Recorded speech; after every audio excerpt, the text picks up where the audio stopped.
A reverend, a wife, and a babysitter's lives would forever change after crossing paths. And their journey would be a long one. Their story has everything a small town in Connecticut needs to cause a media frenzy. Everyone is desperate to figure out the truth, and even 150 years later, people are still wondering, how did Mary Stannard's killer get away with murder? We are your hosts, Sherry Ferreira and Helen Allen. This is The Chalk Line. Good evening, everyone, and the highlights of the news this Thursday.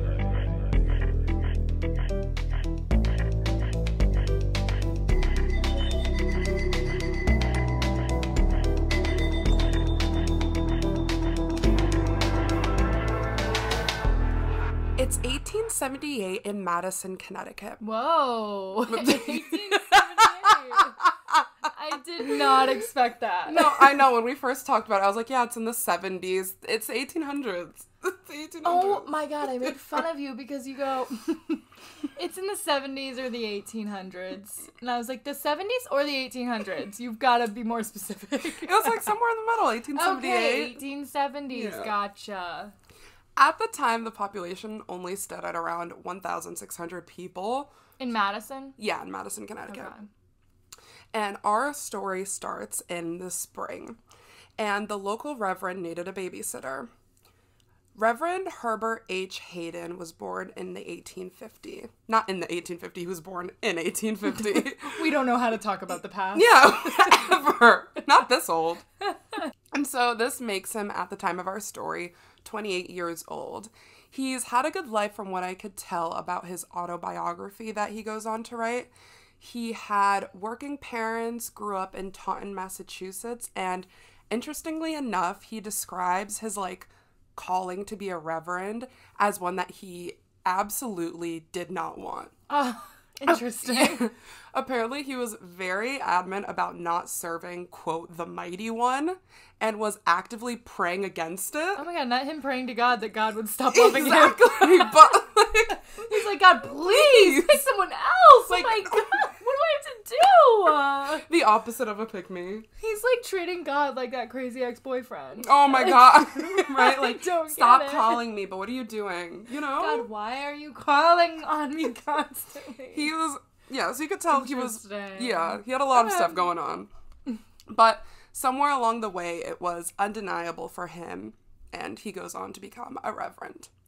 He goes on to marry Rosa Hayden, and they had 3 kids. Reverend Hayden would eventually become the local Methodist preacher in their small town, and it said in my research that they were very poor and fairly young to sort of have this all on their plate. Okay.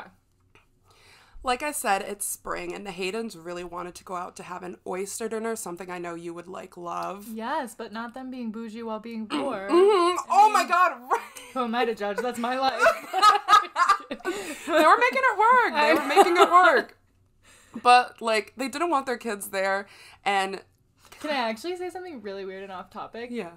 So I was watching this one video of, most expensive foods in their time, and da-da-da, and, things like lobster are expensive now, but in the past they weren't expensive at all because there was tons of them, and, that's what people usually did. So, honestly, oysters were probably just not expensive back then. That makes so much sense. Yeah. Anyway, back No, to the story. it gives a lot of perspective because in my research, it's a lot of news from that time, but it also is infused with sort of a lot of biases and not really a lot of set Yeah, stories. it's hard to get perspective of what it was truly like in 1850. Yeah, I mean, who could? Who's alive from then? No one. So that's good It's to all know. just stuff written down. So I saw that in a YouTube video, so just take it with a grain of salt. No, but I believe it was one of those good ones though, where they have kids try things from oh, that's the oh past. my God. Were you watching? You know how I get into those holes Yeah, on YouTube. of course. But look, it's good. It's of good use now. Yeah, you learn something new. So the Haydens, like I said, didn't want their kids there and just kind of needed a night away for themselves. So Mrs. Hayden calls Mary Stannard to come over and babysit, which is good because she was a servant of theirs for some time before. So they know her work, and they're like, Mary girl, come on. We need trust you. you. Exactly. Yeah. Okay. So here's a little bit about Mary. She was 22 years old and a single mother. She had a 2-year-old boy, and mind you, it's 1878, so this is like a big no-no. Yeah. Especially because she did not give up the identity of the father. But on some reports, I did see that he was imprisoned. Okay, so the father was never, like, in the picture. It's not No. like he passed away or anything. She just became pregnant with no one in particular, like, Yes. she was with. Okay, gotcha. Exactly. She had been working at another village for about a year now, but she too was very poor. Mary lived with her father, Charles Stannard, at the time, and Mary's sister also lived with them, so it was by no means like a small home. I mean, there's 3 adults and toddler and not a lot of money coming in, so I can imagine they faced some struggles with that. Yeah. So any extra money that she could make, I mean, opportunity, hello.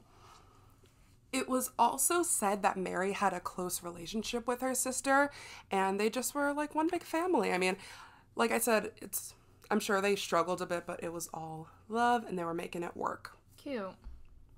So she goes over one night, and it's unclear exactly what the reasoning was, but out of nowhere, Reverend Hayden just didn't want to go to dinner anymore.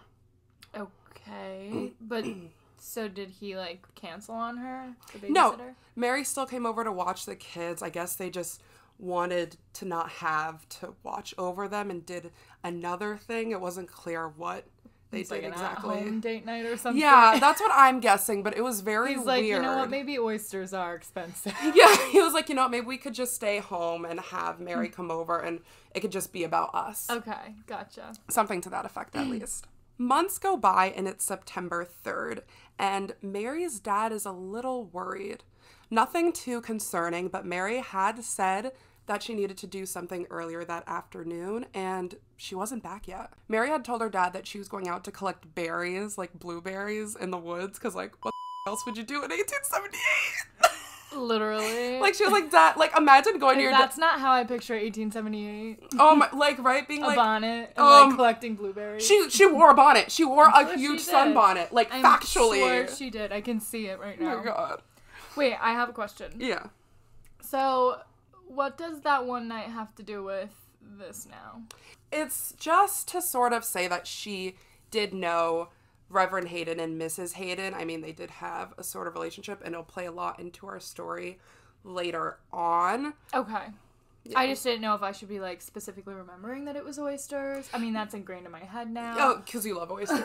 But no. Was that, like, some sort of alibi, but then it's months later, so it doesn't seem like Mary's dead, so I don't know. We'll get a lot more into that night and sort of how that comes into play later on. Gotcha. But it's just to say that Mary was over that night. Okay, so I'm sorry, I interrupted you. She's collecting berries in the woods. Oh, yeah. Okay. So her dad's like, okay, you keep me so on track on these things. So her dad was like, maybe she got caught up doing something else, but it shouldn't take someone hours to do that. So right. You would get bored of that after maybe 20 minutes. Even in 1878, like 20 minutes even would feel like a lot to me. Oh my god. You ever pick berries? Yes. It's not like exhilarating. It's like, okay. After a while, you just start getting the rotten ones, and you're like, you know what, just give me them all. I'm so like, tired of this. What kind of berries? Where is she getting these, like, golden berries where there's It's tons? golden. I mean, could you imagine, like, so many berries for it to be more than 20 minutes worth of work? No. She must have been in, like, the holy grail of berries, but she did go to the woods, too, so I'm like, how good were those berries, Mary? Yeah, they weren't getting lots of sunlight. At all! Unless it's, like, the woods, like, in Shrek, where, like, you know. No. I'm not gonna entertain this Shrek nonsense. Not today. If I can bring it up, I will. So, at around 5 p.m., Mary's dad is fully worried enough that he goes out to look for Mary, and what he does find would leave anyone traumatized. Mary's dad was looking through the Rockland area near their home and found Mary dead. So is this in the woods? Yep, in the woods. He found her lying on her back with her arms crossed over her chest. It was clear that she had a bruise forming, like, on her head and a weird wound in her throat. Okay. She still had her clothes on, but the sunbonnet that she wore was placed next to her body and stained with blood. Oh my god. She was wearing a bonnet. Yeah, I told you she was. She was. Immediately, it's clear that something terrible has happened to her. Mary's dad calls for help, and it's not clear who exactly shows up to take Mary's body, but from what I researched, it said that people just sort of showed up to help. Full. Yeah, I like local townspeople, like a doctor, and Reverend Hayden even shows up to like help carry her body and bring her home. Okay, but like, should I be concerned that like you're not specifying that the police came? So at this time, it's unclear whether there was an established sort of like protocol for what police were to do in cases like these.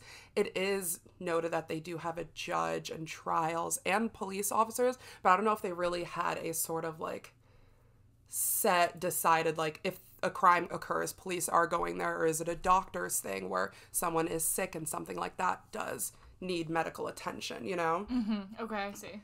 So they all show up to help bring Mary's body home. Part of my research where I got a lot about this case was the Hartford Courant, and in it they reference a lot of news reportings from, quote, the Courant. So it's unclear whether they're meaning themselves or another news outlet at the time. Okay. But this specific article was written in 2014 by Julie Staggis, and it really had a lot of the information that I thought was less biased than others. So. Okay. Jumping off that, the Courant that the Hartford Courant talks about in the article was like on the because they were releasing stories about this every week. Oh, wow. Like it became really intense in the media, especially when the doctors examined Mary's body and they found that she had several cuts on her, a fractured skull, which was ultimately the cause of her death, and 50 grains of arsenic in her stomach. This is the original Murder on Middle Beach. Oh, wait, what? You know that documentary, Murder on Middle Beach? No. Okay, where have you been the last year? Everybody wants to watch that. Really? Is it good? I don't know, I didn't watch it. It was honestly Oh my god! No, everyone talks about it though, but it was honestly kind of boring to me. But anyway, it takes place in Madison, Connecticut. Really? Yeah. So anyway, this was the original, okay. but that joke didn't fly. Yeah. Okay, whatever. It's fine. So Mary was poisoned. Right. Fully. And it was said that it was enough poison to, like, kill the entire town. Like, way more. I know. What in the world? It was an account from an article. That is, like, such overkill. I can't even imagine. Could you imagine what that looks like? No, I couldn't. Is that tubs of poison? I don't... It was a quote from... Buckets? Could you... I can't fathom. This into perspective for me. I really can't. It was a quote from some guy in the town. Some guy? Yeah, like later on. But then again, all the people on the scene were some guy. Yeah, were some guy. So they seemed to be credible, I guess. Yeah. Or what credible is at the time. Literally. When the doctors were examining Mary's body, the Courant in 1878 reports that an outrage was not committed upon her, meaning that she had not been raped. I just thought it was an interesting, way to phrase that, but... Interesting, yeah. In the next couple of days, Mary's family hold a funeral for her, and this, like I said, blows up in the media. I mean, she was a young girl, a single mother, and was apparently poisoned. It was just... what I'm assuming too much for this small town to handle. I'm sure. Do you know, by chance, like, how the media treated her? Because, like, we were saying that, like, in the 1870s, obviously, it wasn't really, like, great to be a single mother. So they definitely weren't painting her in this beautiful light. I mean, from the reports that I saw, it was just basic flashes of young girl, single mother, like, it didn't insinuate anything horrible, but it definitely wasn't like painting her in this beautiful light. Right, okay. The media, like I said, were really heavily invested in this, and I think they do some like unintentional investigation of their own because they do find out the truth of what happened and sort of the mystery surrounding her death, because we don't really know who poisoned her, how she got those injuries on her when she went into the woods. Mm-hmm. And so a current reporter, like from that news outlet I was mentioning, was digging into Mary and her life because the death was so odd. And the reporter found out that she was having an affair that started in the spring. No. Yeah. This is why that night was important. This is why that night was important. No. When Mary was asked, by a reverend no less. Yeah. Like. Ew, no wonder he was asking God to not pick him. He's a nasty Literally. When Mary was asked to come over and babysit that night, Reverend Hayden made sexual advances toward her, which led them to, like, have coitus. I use that word specifically. Okay. I don't love it, I have to be honest. From here on out, we're going to refer to him as Hayden and not Reverend Hayden, just because he doesn't deserve it. Exactly. Yeah. Exactly. Okay. You get it. I'm on the same page. Good. It was even reported that Hayden actually attended her funeral, which adds another layer of creepiness. Mm-hmm. Exactly. Yeah. And he was in the back in all black holding an umbrella. It was raining. Okay. No, I'm kidding. Not the JFK. He had on a big cardigan and crossed it over himself. Wait.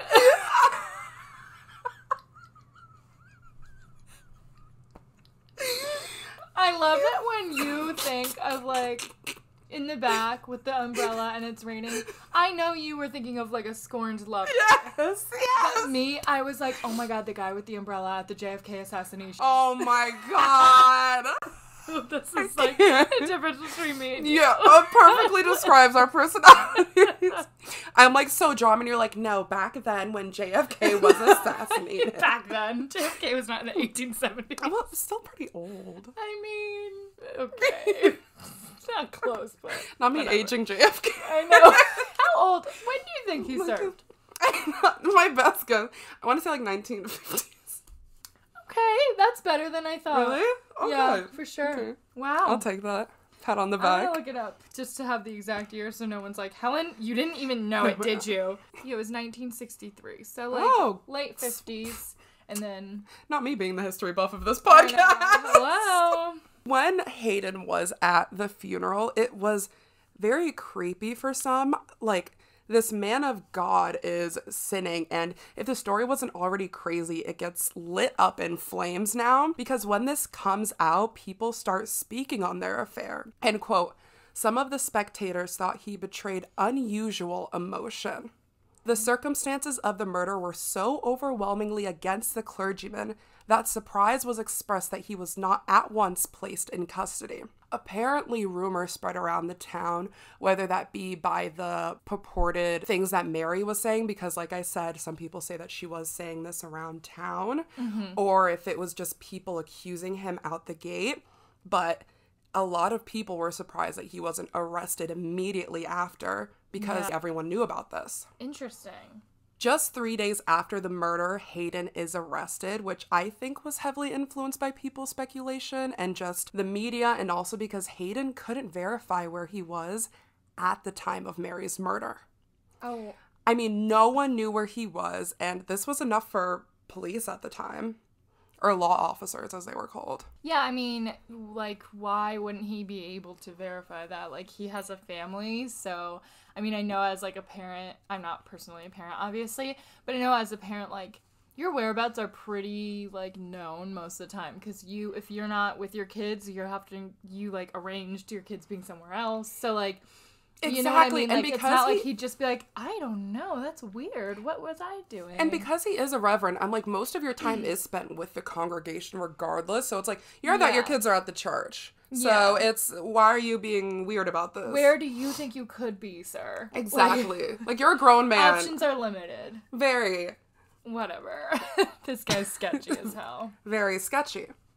Later that September, Hayden had a pre-trial hearing that resulted in the case being dropped because there was a lack of evidence. A year later, in October, Hayden gets put on trial again. Though the case was reportedly dropped, he was kept in prison during that whole time. What? How does that make any sense? I don't know. I'm glad, because I think he did it. Okay. But, like... Weird. I'm also not for, like, a janky justice system. Neither was I, which is how it looks like it was back then. Mm-hmm. I guess a year later, they had more evidence to convict him on because it comes out that Hayden kept arsenic in his barn. Arsenic. Arsenic? Arsenic? Arsenic. Arsenic. Arsenic. Have you ever seen How the Grinch Stole Christmas? So many times. Yeah, he has arsenic in his veins. Arsenic. Arsenic. It's arsenic. Arsenic. His trial was held in New Haven, Connecticut, and was infamously called the famous barn arsenic trial. Interesting. Never heard of it. Couldn't be that famous. Yeah. Just kidding. Like, where'd you find this anyway? Oh my god. Hayden was officially indicted by a grand jury on the charges of first-degree murder. And this trial would just not quit. They were in such a back and forth about what happened and who was truly guilty that at the time it became the longest murder trial in Connecticut history. Because no one wanted to believe it was a reverend? No one wanted to believe it was a reverend. There wasn't a lot of evidence. But, like, if not him, who? It's not like they had another suspect, did they? Which is, no. I chalk it up to just the justice system at that time. Mm-hmm. But well, I mean, because the first people on the scene were just people. Yeah, guys. just me and you. Like, literally, just some bozos that were like, a dead body? Yeah. I'm coming. At once, like. No gloves. Not that would matter then. Right. They didn't even have fingerprinting technology. Oh my god, right? Like, how do you even solve a murder? Again, reminds me of the John Mulaney thing where they're just like, mop it up. Oh, you know, yeah. Oh my god, yeah. Is there a puddle of blood over there? Mop it up. We'll get to it. Like we have more. Gross. Mop it up. He's like, give me a whiteboard and a marker. I'm going to solve this by today. Draw a chocolate line around it. Yeah. Oh, chocolate line? The name of our podcast. I'm sorry, I just had a stroke. I couldn't even say the name of our podcast. A line of chalk. The chalk line. The chalk line. Do you guys get why it's called the chalk line now? Because, you know, like around the dead bodies. So it was the longest murder trial in Connecticut's history. Yes, all the drama. The Current later reported during the whole trial, which lasted 17 weeks, the jurors slept in the courtroom on cots, which were brought in by the deputy sheriffs. Oh my god, this is literally the jankiest thing I've ever heard. Could you imagine if you got called for summoned for jury duty, and then also they were like, and you have to sleep on a cot in the courtroom? I'd be like, I revoke my citizenship. Yeah, I don't want it. I have dual citizenship. I'll just be in Brazil. It's fine. Yeah, fine. literally. Leave me alone. Same. Bye. The jurors were guarded day and night by a squad of sheriffs who had received orders from the court not to allow them to communicate with anyone. So it was very, very intense. During trial, Hayden actually admits to having bought arsenic that same day to kill rats. Apparently that was a common remedy back then. Yeah, it totally was. Yeah. That's how we know arsenic. Yeah. You know. That's how we know how to pronounce it. The Grinch, rats. Yeah. Hayden says that the arsenic is in his barn and he kept it there after purchasing it. During the hearing, a friend of his actually went to the barn and found an ounce of the arsenic, which is the exact amount he claimed to buy. So to him, this meant, he's telling the truth. Like, calm down. And Or Hayden knew how much was going to be left because he bought way more and he didn't use it all. I mean, it doesn't take a genius to put two and two together. Does not. But he goes on to testify and says, if I was as sure of heaven as I am that Mr. Hayden is guiltless, I should rest content. Mr. Sheriff, release the prisoner. Who said that? It was his friend that went to go check on the arsenic in the barn. Okay, and can we assume that his friend believes in God the same way that Mr. Hayden does? Did he also pray to God to not be a reverend? Like, I'm sorry, but I don't really believe this whole Christianity front. Very backwards. It's very backwards. During the trial, not only did Hayden take the stand, but his wife did as well. And Mary's dad and sister also spoke. More than 100 witnesses testified. That includes 12 professors, 8 of which were from Yale, and 15 medical doctors. Wow. And they were all giving divided stories, which did not make the trial any easier. I mean, they were equally split on Hayden did it and Hayden didn't do it. Okay. Hayden and his wife deny Hayden's involvement profusely. Hayden claims that he was piling a small amount of wood during the time of Mary's death, which a convenient explanation that he now has in my eyes. Oh, is that why you forgot? Because it's the stupidest thing ever. Like, I was picking up wood and putting it back. You were getting my twigs. Alibi. I was making a pile. Yeah. Oh my god. Okay. Just thinking of that's what you couldn't think of all this time. All this time you had to think of an alibi, and that's what you came up with. You were making a pile. I don't believe you. Like, you couldn't even be creative with it. What he was doing. A person with a brain would have lied. Yeah. I mean, it's just not creative at all. It lacks any depth. I hate it. Same. I hate him. Mary's family takes the stand, and they tell an entirely different story. Mary told her sister in the days leading up to her death that she was pregnant with the Reverend's baby. The witnesses chime in to say that the day Mary went picking for blueberries, Hayden had actually stopped by her family home and told her to meet him later, saying that he was in possession of a poison that would solve all of their problems, which meant that he gave the impression that it was some sort of abortion or something to help ease their worries, with the baby. And it also, tells us that, maybe she was on the same page as him. Exactly. In terms of that, obviously he was on a different page, but she thought that they were on the same page. Yeah. So she went willingly. From there, he committed what he thought was the perfect crime. But what was the most shocking is that if you remember the doctors who examined Mary's body, they said nothing about her being pregnant because she actually wasn't. Wait, what? What? What? So this whole time, the crime that he went to such lengths to commit over a baby wasn't even pregnancy? There. Or did he not think she was pregnant? From the trial, and after researching all this, I believe that he did think she was pregnant. Okay. And got scared and went there to meet her that day with the intention to kill her. Okay. So that it wouldn't come out, so that he could keep his reputation and keep his family. Mary clearly thought she was pregnant and was reported to have told multiple people other than her sister. So slowly, the story is starting to all come together. Mm-hmm. The prosecution now believed that Mary trusted Hayden, and when he said he had a poison, that he had manipulated her into thinking that, like I said, it was a medicine or something to help abort the baby. Right. But somewhere during their meeting in the woods, they think Mary became suspicious after taking the quote-unquote abortion, which led to Hayden hitting her on the head with a rock and cutting her throat. So crazy. They actually found the weapon he used to make the cuts on her body, which ended up being a pocket knife that spurred a whole other debate of whether it had traces of human blood on it. When he was first found, or not when they were first found, when they were first looking into this, they went to talk to him, which I believe was right before he was arrested, and saw that the blood did have some small specks of what they thought was blood on it. Okay. But, of course, they didn't keep it in a concealed bag, label it with a number, and, put it away for storage. That was just something that the law officers remembered him having. Right. And so they brought it up during trial, and boom, everyone's up and right, because it wasn't tested or anything. Exactly. Despite all of these testimonies, the jury is still not convinced. Partially because the town is so small that they say it wasn't possible to know what everyone else was doing, which I thought was super weird in and of itself. It's definitely weird. Because I'm like, if it's a small town, you could be like, oh, that's Marge, that's Bill, there's little son Candy, it should be easy. But the jury say that they couldn't be sure that it was Hayden who witnesses say saw go into the woods that day.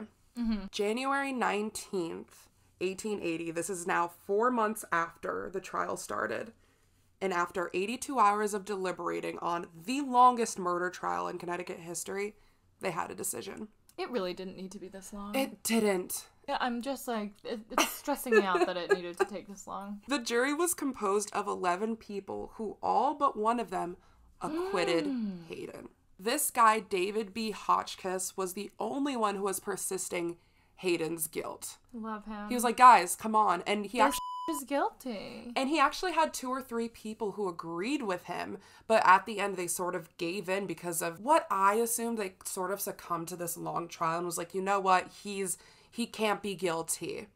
Yeah, I mean, if it's the longest trial in Connecticut's history, then that means that they were so exhausted and drawn out by it because they didn't expect it to be that long that maybe they just gave up on learning all of the things that they should have learned and thinking about it thoroughly. Exactly. Hayden, who at this point is 30, was released on bail and never tried again. During the year between Hayden's indictment and the trial, he was held in prison, like I said, and so that's when he decided to write an autobiography that details the whole trial. The book ended up being released a week after the trial ended, and it's titled The Reverend Herbert H. Hayden, an autobiography, The Mary Stannard Murder Tried on Circumstantial Evidence. Just the longest title ever in history. That was like but a lot of the most too much to just prove that he was innocent, and a lot of articles do pull from that to sort of describe what happened during this entire case and whether he was really guilty or not. But I believe that's kind of hard to do because it is written from his perspective, which is a great testimony to that time, but also is infused with so much bias. Yeah. Just because it's written by him. Mm-hmm. Hayden died in New Haven, 57 years old. Why are you in 1907. I'm cracking up because I'm like, yeah, he sucks. And I'm like, he died in New Haven, Connecticut at 57 in 1907. And this led a lot. Okay. A lot of people from Madison still believe he's guilty, like, as and of course he is. A lot of people believe the arsenic that was found in Hayden's barn was actually planted there. And so By who? If these people think this, I want a reason. I think... What do they think this for? Who? This is the thing. The trial lasted so long, there were no other suspects. I don't get that. I think what makes it really difficult is that so many people did know of their affair, then later the rumored pregnancy, that it all kind of gets jumbled into this small town rumor. Yeah. So it's hard to decipher what exactly is the truth and what's actually false. Mm-hmm. A lot of people still question why Hayden was acquitted. I mean, they had evidence, a lot of witnesses on both sides. So what was the reason behind letting this clearly guilty man go? I mean, that's what I think after doing my research, is that he did do it because... I just think there's no other plausible answer. Exactly. And no other reason, no one else with motive to do it either. I mean, he was seen going into the woods that day, despite what people say about it being a small town. That's just I thought that was BS. Exactly. And I think he went in there with the intention of getting rid of this quote-unquote problem of his girl, I don't want to call her mistress, but of Mary being pregnant, you know? Yeah, definitely. And I think he looked like in the end. The Current goes on to interview Horace B. Perry of New Haven. He was the only surviving juror from that trial in 1914, and he says this: Miss Hayden, the wife of the prisoner, a beautiful young woman, sat directly in front of the jury. How can we convict a man with a beautiful young wife like that? Some of the soft-hearted ones kept asking in the jury room as the days of the trial lengthened into weeks.